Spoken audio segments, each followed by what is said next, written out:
Good morning friends. నేను advocate Srinivas Chauhan. మిత్రులారా, హైదరాబాద్లో ఒక వ్యాపారవేత్త ఫామ్ హౌస్ కోసం అగ్రికల్చర్ ల్యాండ్ కొనుగోలు చేయాలని చెప్పి ఒక బ్రోకర్ ద్వారా 2 ఎకరాల భూమికి దాదాపు 60 లక్షల రూపాయలు అడ్వాన్స్గా చెల్లించినాడు. తీరా రిజిస్ట్రేషన్కి వెళ్తే ఆ భూమి రిజిస్ట్రేషన్ కాదని ఎంఆర్ఓ అధికారులు తెలియజేయడం జరిగింది. ఆ డాక్యుమెంట్లన్నీ మన దగ్గర తీసుకుని వచ్చాడు. తీరా ఆ భూమి పూర్వపరాలను పరిశీలన చేస్తే ప్రభుత్వ భూమి అని తేలింది.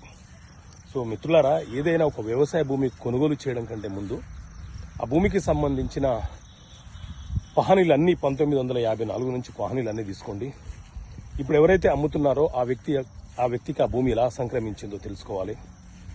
ఆ భూమి చుట్టుపక్కల ఉన్న వ్యక్తులు, నైబర్స్ ఎవరైతే ఉన్నారో వాళ్ళ నుంచి కొంత సమాచారం తెలుసుకోవాలి.